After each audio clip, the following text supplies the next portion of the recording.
Ce petit jeu un peu idiot a littéralement sauvé la vie de ma fille. Quand Iris avait 7 ans, elle était complètement fascinée par l'idée qu'on devrait avoir, entre nous, une sorte de code secret pour réagir en cas d'urgence. Elle venait tout juste d'apprendre à l'école comment, pendant la Seconde Guerre mondiale, on utilisait des messages codés, et elle était persuadée que chaque famille avait besoin de son propre système. Ça m'a touché, et j'ai tout de suite joué le jeu. On a passé un week-end entier à imaginer ce qu'elle a appelé le système soleil, parce qu'elle voulait quelque chose de joyeux et rassurant. Par exemple, des ballons rouges signifiaient qu'il y avait un danger ou qu'elle ne se sentait pas en sécurité. Demander d'aller voir Tata Clara voulait dire qu'il fallait appeler la police, même si on n'avait pas de Tata Clara, et les cours de piano, ça voulait dire que quelqu'un lui faisait du mal, ce qui était sacrément précis pour une gamine de 7 ans. Dire qu'on allait faire de la limonade voulait dire qu'elle avait peur, mais ne pouvait pas parler librement, alors que la maison de plage, elle, servait à signaler qu'on l'emmenait quelque part contre son gré, en référence à nos vacances à Mendocino. On s'exerçait comme s'il s'agissait d'un vrai jeu, on glissait nos petits messages codés dans les discussions à table ou en voiture. Quand je parlais de ballon rouge,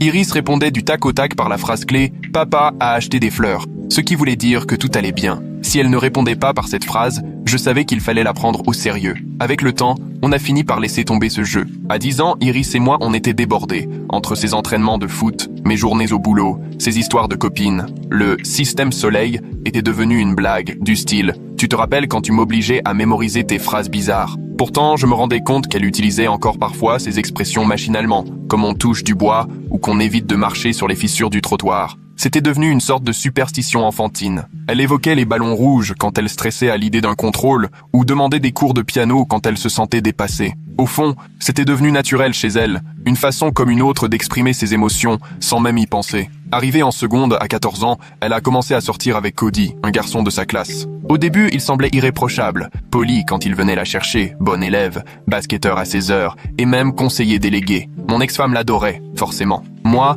quelque chose me gênait, impossible de mettre le doigt dessus, mais je trouvais qu'il avait tendance à éloigner Iris de ses amis dès qu'ils étaient en groupe. Je me suis dit que j'étais sans doute juste un peu trop protecteur. Mais au bout de 3 mois, les textos d'Iris ont commencé à changer. Elle, d'habitude intarissable par message, capable de m'envoyer à toute heure des mèmes ou des trucs absurdes, s'est mise à me répondre par un seul mot, et de moins en moins souvent. Chaque fois que je proposais un resto en tête-à-tête, elle était déjà prise par Cody. J'en ai parlé à son autre parent qui m'a dit que j'exagérais, que c'était normal qu'une ado prenne ses distances, qu'elle grandissait, et que je devais lui lâcher la grappe. Pourtant, je sentais bien que quelque chose clochait. Ces messages n'avaient plus vraiment sa patte, ils étaient trop lisses, rédigés comme s'ils devaient être relus, plus de parenthèses inutiles, ni d'avalanche d'émojis. Et puis, un mercredi soir, j'ai reçu un texto qui m'a glacé. J'ai passé une super journée aujourd'hui. Cody m'a emmené voir des ballons rouges pour le bal de la Saint-Valentin. On va peut-être prendre des cours de piano ensemble, puisqu'on en a besoin tous les deux. Le comité pense à organiser le bal à la maison de plage. On parle de faire de la limonade pour la vente de gâteaux.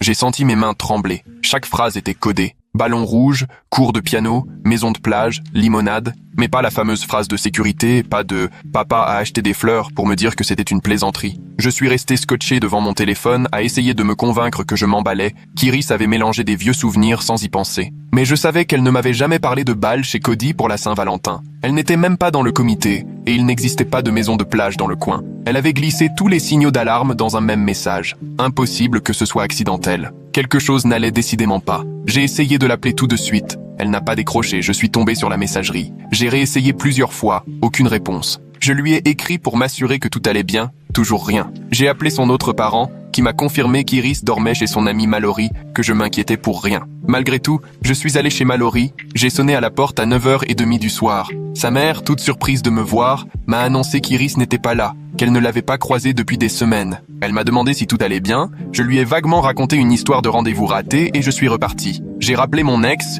qui a fini par avouer qu'en réalité, Iris dormait chez Cody car ses parents étaient absents et elle l'aidait à réviser. Sa façon nonchalante de me balancer, ça m'a rendu fou. Notre fille de 14 ans passait la nuit chez son copain, seule, et elle trouvait ça normal. Quand j'ai demandé l'adresse de Cody, elle a refusé, sous prétexte que j'allais débarquer et ridiculiser Iris. On s'est disputé, elle a fini par me l'envoyer juste pour que je lui fiche la paix. J'ai sauté dans la voiture, complètement parano, à imaginer tous les scénarios possibles. Et si je me faisais des idées, si Iris avait utilisé machinalement ces vieilles expressions, ou si au contraire elle était vraiment en danger. Arrivé devant chez Cody, presque toutes les lumières étaient éteintes. sauf une, à l'étage. Je suis resté quelques secondes dans la voiture, indécis. C'est là que j'ai vu quelqu'un marcher nerveusement derrière la fenêtre éclairée, et soudain, des éclats de voix. Un garçon, furieux, hurlait, sans que je puisse comprendre ce qu'il disait. Je suis sorti, j'ai tenté la porte d'entrée, elle n'était pas fermée. Dans la maison, c'était le chaos. Les meubles renversés dans le salon, du verre cassé dans la cuisine. J'ai grimpé l'escalier 2 à 2, guidé par la voix de Cody, jusqu'à une chambre tout au fond. La porte était close mais pas verrouillée. J'entendais Cody hurler sur Iris, lui interdire de parler à qui que ce soit sans sa permission, l'accuser de mentir et lui reprocher le message, arguant qu'il savait très bien qu'elle essayait de prévenir quelqu'un. Iris, en larmes, répétait qu'elle avait juste envoyé un texto à son père à propos de l'école. C'est là que j'ai compris qu'il avait mis le doigt sur une partie du code. Il ne saisissait peut-être pas exactement le sens des mots, mais avait compris qu'elle voulait faire passer un message. J'ai ouvert la porte et trouvé Iris coincée dans un coin, son téléphone en morceaux à ses pieds, Cody debout devant elle, le poing levé. Dès qu'il m'a vu, il a baissé la main et, reprenant son air faussement aimable, il a lâché « Bonsoir, monsieur Wallace. On avait juste un petit différend. » Ça, mais je voyais nettement la trace rouge sur la joue d'Iris, endroit où il l'avait frappée. Je lui ai dit de venir avec moi tout de suite. Cody s'est immédiatement placé devant elle pour m'empêcher d'avancer. Il prétendait qu'Iris ne voulait pas partir, qu'elle restait avec lui et que je n'avais rien à faire chez lui. En pleurant de plus belle, Iris a tenté de s'approcher de moi, mais Cody lui a attrapé le bras et l'a violemment ramené en arrière. C'est là que j'ai vu les traces, de larges marques violettes qui remontaient sur son avant-bras, dessinant sans équivoque la forme de doigts serrés. D'un pas décidé, j'ai bousculé Cody suffisamment fort pour qu'il perde l'équilibre et lâche Iris. Elle s'est aussitôt jetée vers moi, et je me suis interposé entre elle et lui. Cody s'est mis à crier que je n'avais aucun droit de débarquer chez lui pour l'agresser, et qu'il allait prévenir la police. Je lui ai répondu qu'il pouvait faire venir qui il voulait. La police serait ravie de constater l'état du bras de ma fille. Nous reculions vers la porte, et tout à coup, Cody a radicalement changé d'attitude. Le masque est tombé, et j'ai perçu ce qu'Iris avait enduré jusqu'ici. Son visage déformé par la colère, alors qu'il saisissait une batte de baseball près du bureau. Il a lancé. Personne ne partira tant qu'Iris n'aura pas avoué qu'elle a menti et ne se sera pas excusée d'avoir voulu me mettre des bâtons dans les roues. J'ai placé Iris derrière moi et lui ai dit « Descends tout de suite et fonce à la voiture ». Elle a hésité, j'ai crié « Dépêche-toi, maintenant !» Elle s'est enfuie et j'ai entendu ses pas dans l'escalier. Cody s'est précipité pour la rattraper, j'ai réussi à m'interposer et il a levé la batte en ma direction. Je me suis baissé juste à temps, la ressentant passer à quelques centimètres de mon oreille. Il a frappé une deuxième fois, cette fois touchant mon épaule, et une vive douleur m'a traversé le bras. J'ai bondi sur lui avant qu'il puisse enchaîner. Nous sommes tombés contre le bureau, renversant papier et matériel électronique. On s'est retrouvés au sol, lui essayant de récupérer la batte, moi tentant de l'immobiliser. Il était plus solide que je ne l'aurais cru et a fini par me repousser. Je me suis relevé d'un bond pendant qu'il brandissait la batte de nouveau. C'est à ce moment-là que j'ai entendu des sirènes s'approcher. Iris avait réussi à prévenir les secours depuis la voiture. Cody aussi les a entendus. Il s'est figé sur place, la batte levée en l'air, le regard oscillant entre moi, la porte et la fenêtre, évaluant s'il avait le temps d'aller jusqu'au bout avant que la police n'intervienne. J'ai bien vu qu'il prenait la décision de fuir. Il a laissé tomber la batte, m'a bousculé violemment pour sortir, et je l'ai entendu dévaler les escaliers puis claquer la porte de derrière. En descendant, j'ai aperçu les gyrophares rouges et bleus qui baignaient le salon de lumière. 2 policiers armèrent déjà la main en entrant. J'ai aussitôt levé les mains, les mots se bousculant quand j'ai tenté d'expliquer la situation. L'un d'eux est allé voir Iris dans la voiture pendant que l'autre relevait ma déposition. Quelques minutes plus tard, d'autres agents sont arrivés. Ils ont quadrillé le secteur pour retrouver Cody. Au bout d'une vingtaine de minutes, un policier l'a finalement retrouvé, caché dans la cabane du voisin. Ils l'ont ramené menotté, et il ne cessait de vociférer que tout cela était une erreur, que c'était moi qui l'avais agressé. Ensuite, Iris a montré ses hématomes aux policiers et leur a raconté l'enfer qu'elle vivait depuis des mois, la violence et le contrôle qui n'avaient fait que s'aggraver. Les policiers ont pris des photos de ses blessures sous les projecteurs de la voiture et j'ai alors découvert d'autres traces, jusque-là cachées. Des empreintes de doigts sur le haut de ses bras, un œil au beurre noir dissimulé sous du maquillage, des marques sur le cou en forme de main. Les policiers ont tout consigné soigneusement, pendant qu'Iris tremblait et pleurait. Ils nous ont demandé si nous voulions porter plainte. J'ai aussitôt dit oui. Un policier m'a expliqué qu'avec toutes ces preuves,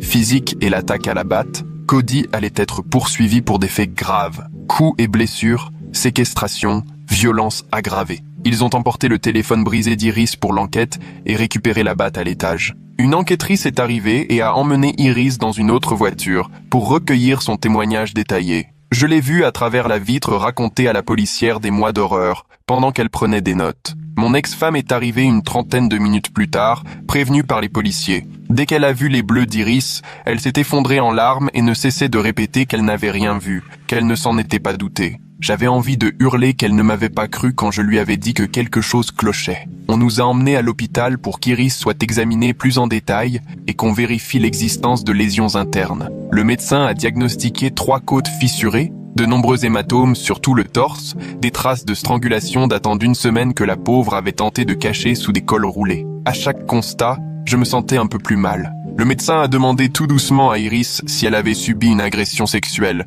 Elle a répondu non de la tête, ce qui m'a soulagé. Elle a dû rester en observation la nuit et on lui a donné des coordonnées pour un suivi psychologique et des groupes d'aide. Le lendemain matin, l'enquêtrice est revenue nous annoncer que Cody était officiellement inculpé pour violences aggravées, coups et blessures, séquestration et usage d'armes pour l'affaire de la batte. Il était placé en détention provisoire, la caution fixée à 100 000 $, bien trop élevée pour que ses parents puissent la régler. L'enquêtrice nous a expliqué qu'ils avaient approfondi l'enquête et retrouvé des messages envoyés par Cody à ses amis où il se vantait de dominer sa petite amie, ajoutant même des photos d'Iris en pleurs, assorties de commentaires du style « Comment la remettre à sa place ?» Des éléments retrouvés sur les réseaux sociaux allaient considérablement alourdir le dossier. Peu à peu, l'histoire dans son ensemble s'est dessinée. Cody était devenu possessif au bout d'à peine 1 mois, fouillant sans cesse le téléphone d'Iris et explosant littéralement chaque fois qu'elle adressait la parole à un autre garçon. Il avait réussi à l'éloigner de ses amis en montant des disputes à chaque fois qu'elle souhaitait faire quelque chose sans lui. Puis il était passé de paroles blessantes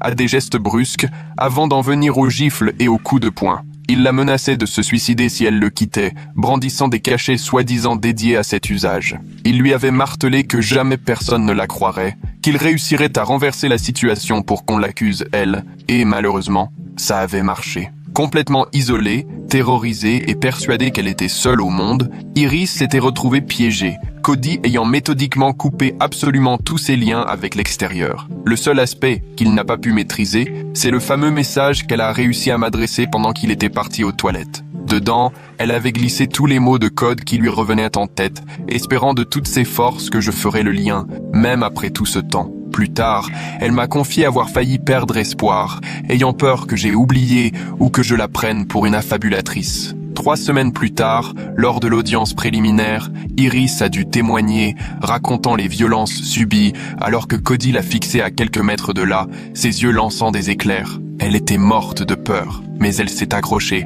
la voix tremblante mais déterminée, relatant les faits un à un. Le juge a estimé qu'il y avait assez d'éléments pour maintenir toutes les charges, interdisant formellement à Cody d'approcher Iris, notre domicile, son lycée ou tout lieu où elle pourrait se trouver. Il a été placé sous bracelet électronique, une fois la caution réunie par ses parents, avec obligation de ne plus l'approcher. Le procès a été fixé à 6 mois plus tard, et le procureur nous a expliqué que le dossier était suffisamment solide pour que l'avocat de Cody commence tout de suite à négocier un accord de plaidoyer. Entre-temps, Iris a entamé une thérapie, 2 fois par semaine, avec une professionnelle spécialisée dans l'accompagnement des victimes de violences conjugales. Elle a été diagnostiquée d'un syndrome de stress post-traumatique, a commencé un traitement pour ses crises d'angoisse qui survenaient sans prévenir depuis les faits. Elle se réveillait parfois en hurlant, poursuivie par des cauchemars où Cody la rattrapait ou lui faisait du mal. Elle devenait incapable de rester enfermée dans une pièce sans paniquer. Elle s'est arrêtée de manger, fondant de 7 kilos en 1 mois. La voir lutter ainsi tous les jours était presque plus difficile à endurer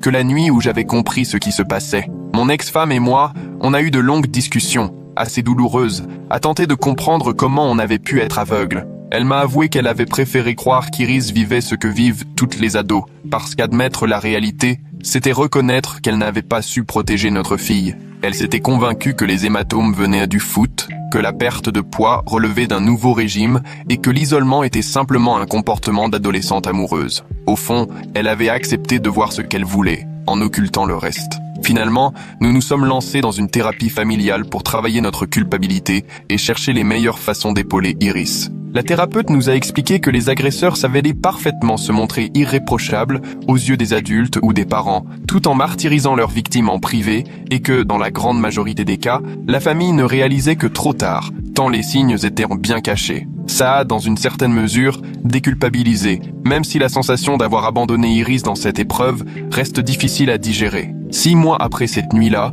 Cody a accepté un accord pour éviter le procès. Il a plaidé coupable de violences aggravées en échange de l'abandon des autres chefs d'accusation. Il a été condamné à 3 ans dans un centre pour mineurs, suivi de 2 ans de mise à l'épreuve sous contrôle judiciaire, avec obligation de suivre des cursus sur la gestion de la colère et la prévention des violences conjugales. Une interdiction formelle et définitive d'approcher Iris a été prononcée. Ce n'était pas la peine que j'aurais souhaité, mais le procureur nous a expliqué qu'aller plus loin aurait impliqué de soumettre Iris à un procès, au risque de nouveaux traumatismes. Elle nous a dit que, dans ce contexte, c'était sûrement la meilleure issue possible. À l'énoncé de la sentence, Iris a éclaté en larmes de soulagement, comme si elle retenait sa respiration depuis des mois, attendant que justice soit enfin rendue. Pendant l'audience, l'avocate de Cody a voulu le faire passer pour un adolescent perdu, mais la juge n'a pas été dupe. Elle a planté son regard dans celui de Cody et lui a dit sans détour que ses actes relevaient bel et bien de la violence conjugale, qu'il avait terrorisé une jeune fille de façon méthodique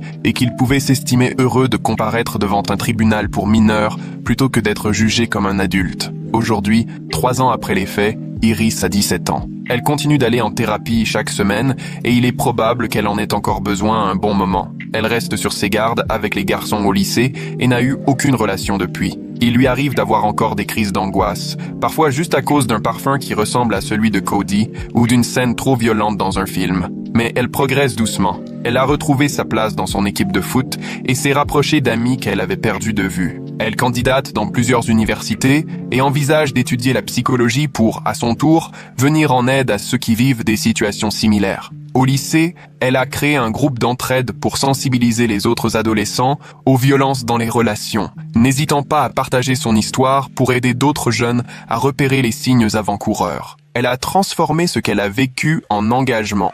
Et sa thérapeute considère que c'est une façon saine de reprendre le contrôle sur sa vie. Nous, de notre côté, utilisons toujours le Sunshine System, que nous avons perfectionné et rendu plus subtil encore. Les ballons rouges signalent toujours un danger, mais nous avons ajouté d'autres codes. Par exemple, évoquer le camp de vacances signifie « on me suit », et quand elle me dit que le jardin doit être arrosé, cela veut dire qu'elle est en danger physique. Quand on regarde de vieilles photos, c'est souvent une façon détournée de dire qu'on a besoin de toi tout de suite, même si on n'arrive pas à mettre des mots dessus. Iris m'a demandé de promettre que j'apprendrai ce système à toute personne avec qui je serai vraiment en couple à l'avenir, pour qu'elle puisse, elle aussi, s'en servir si jamais elle ne se sent pas en sécurité. Elle veut que ce soit un outil que plusieurs personnes autour d'elle maîtrisent, pas uniquement moi. Elle a d'ailleurs transmis ce code à ses 2 meilleures amies, et à force de s'exercer ensemble, c'est devenu un réflexe chez elle. Elles s'en sont déjà servies 2 fois, pas dans des situations extrêmes, mais qui auraient mal tourné. Une fois pour éviter les avances insistantes d'un garçon en soirée